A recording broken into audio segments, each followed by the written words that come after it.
Welcome back to News Talk here on News Channel 8 and our conversation this Tuesday with our special guest, Prince George's County Executive for Shern Baker. We thank Betty for the great call, and we'll go back to the phones. I would like to speak with you. Whatever your question, comment, or suggestion for the executive is, join the conversation if you're watching live in the 11 a.m. hour, our new time, 703-387-1020. That's the number here. We've posted it to the screen. Join the conversation. We will go back to the phones and your calls momentarily.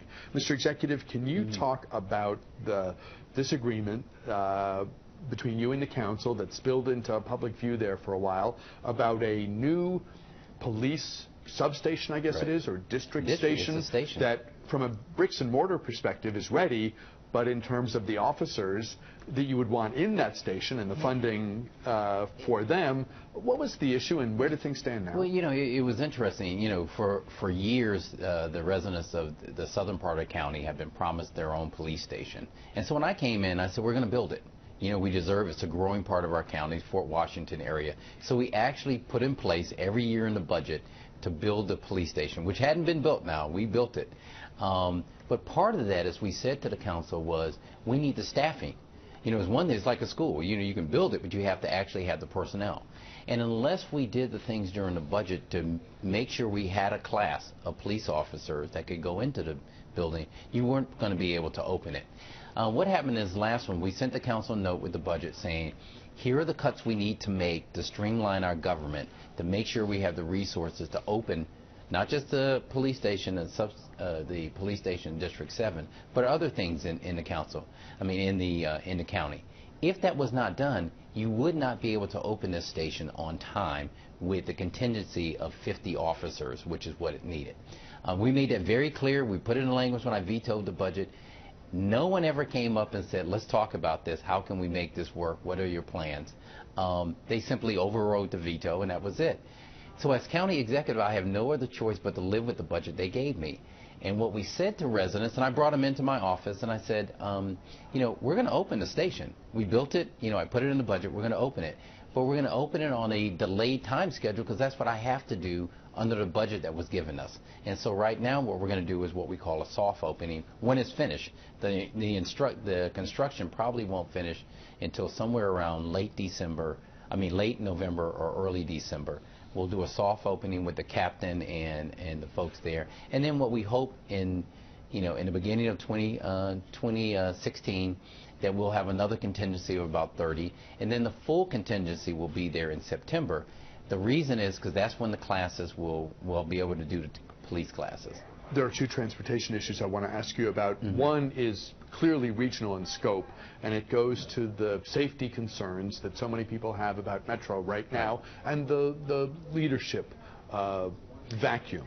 We're coming up on the one-year anniversary of when former Metro CEO, I guess, Richard Sarles, announced that he was going to be leaving. He left in January, so there was already a period of months for the search to take place. He's been gone now quite a long time, and not only has his crucial post not been filled, but we don't even know when it will be filled.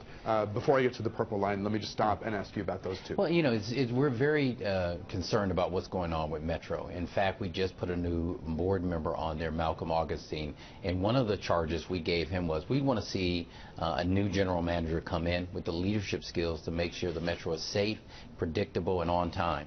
And that's a concern of ours. We know the conversation is always around the District of Columbia when it comes to Metro, but most of the riders are coming from the suburban areas into the district.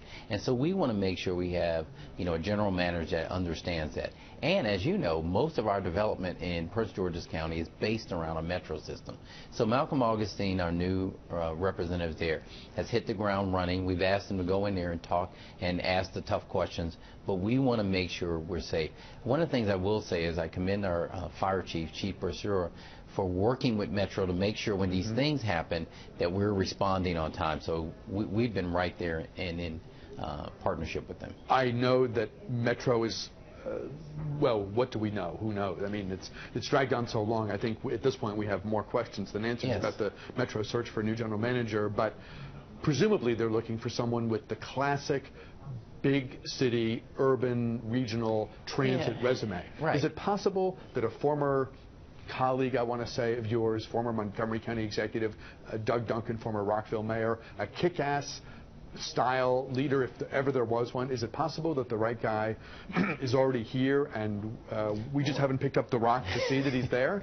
Well, certainly he would be the example of the type of general manager I would want to see at Metro for the things you said. One, he's run a complex government.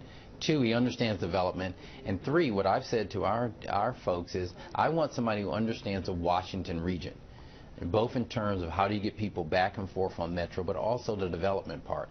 And certainly someone of Doug Duncan's skill would be that type of person.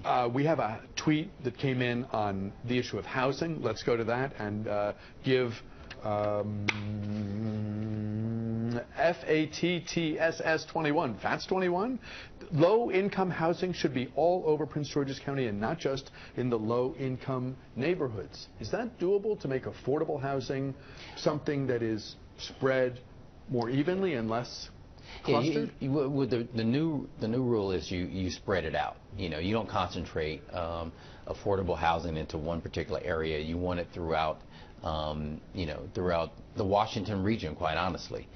So we're doing that in Prince George's County. When we look at, as we're doing development, we make sure we're not concentrating in just one area, but we're also spreading it throughout. And it can be done. The third tweet deals with what used to be the Capitol Center. And it's going to be hot. Maria wants to know, are there any plans to revitalize the boulevard at Capitol Center? How do we attract and retain quality merchants? The one thing I don't make guarantees, but I can guarantee you this: downtown Largo is going to be the hottest place in the Washington region in the next 5 years. We're going to have a brand new hospital there. We're going to move government agencies there. There's going to be a concentration. The boulevard, as you see it now, won't look that way in 4 or 5 years. It's going to be a vibrant area where people are going to want to live. And we just were there making an announcement about job growth in Prince George's County, and we did it at the apartments at Tapestry. And I jokingly said, and not so jokingly, that my wife and I are going to move there because it's going to be great. But that's going to be the hottest area. It's going to change. It's going to be dynamic. Because of the dip in office commercial real estate values, the county's been able to pick up some property at bargain basement rates. Is your office and is the council's office, is the county administration building, so to speak, going to move to Largo? Well, certainly I'm going to have an office in downtown Largo. I do Citizen Day, where citizens come from around the county and come in and meet with me on that day. And it's more convenient for them to be at Largo. We're going to move the critical mass there. So I can guarantee you that, the county executive will have an office in Largo. But is there anything to the sort of rumors or the murmurings that the main sort of county government, not the courthouse, right, but that the other two of the three branches could lock, stock, and barrel pick up and move to what would be a more central and more transit? I would like to see that happen. I'd like to see the county executive and council go to Largo, and that would not move. The county seat would still be Upper Marlboro, but we would be there where citizens can get to us and have access.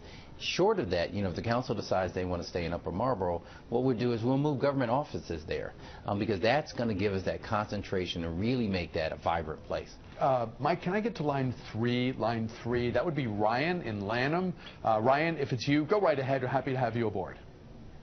Good morning, sir. Quick question. Yes, sir. What about the police station? Yes, sir. Instead of building a new police station, why not just add more officers to the existing station?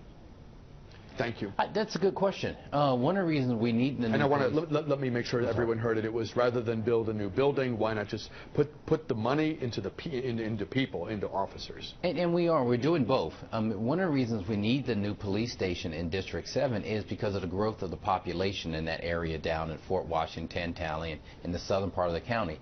So right now, the ability of our police officers to get there is taking a while. And so we really do need the police station. That has been on the books for years, and we need to have it. We need to make sure, though, that we have the personnel to go there, so we're not taking police from the other areas in Prince George's County. The other transportation question that I didn't get to, want to do it now, involved the Purple Line and the decision you made We know what Governor Hogan has decided to greenlight the Purple Line, but to get a handle on the state's financial commitment to that project, asking Montgomery, Prince George's and Montgomery to step up. In essence, you had to write a bigger check than it was originally hoped. I mean, this is going to be the largest check Prince George's County has written to the state for a statewide project. What it means is, and just like with County Executive Leggett, what it means is we believe the investment in the Purple Line is going to pay dividends to Prince George's County, Montgomery County, but it's also going to pay dividends to the rest of the state. It's going to make Anne Arundel County more competitive, Howard County more competitive, and Charles County more competitive. But we think it's worth it. We asked the residents to do this, and we're going to see job growth in the county. Can you address the concern that's come up about energy generation facilities? Yeah, I mean, we're actually looking at that issue with our Adam Ortiz, our Director of the Environment, has been really on the cutting edge of looking at how we deal with that whole issue. Can you? Part of it is we all want electricity when we turn our appliances on, but none of us want the plant in our backyard. Well, that's so some of it is that classic issue, correct? It really is. I mean, it really is, and looking at how you balance both of those things. And so what we've asked them to do is take a hard look at it.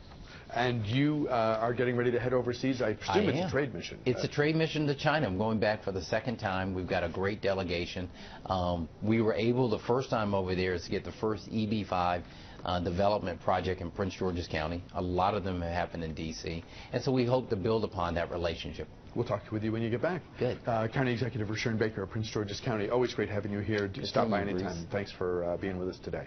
Good to have you here. The headlines, the forecast, they are next as we continue for you. And then what we learned from the new Clinton emails and why Bernie Sanders is closing the gap.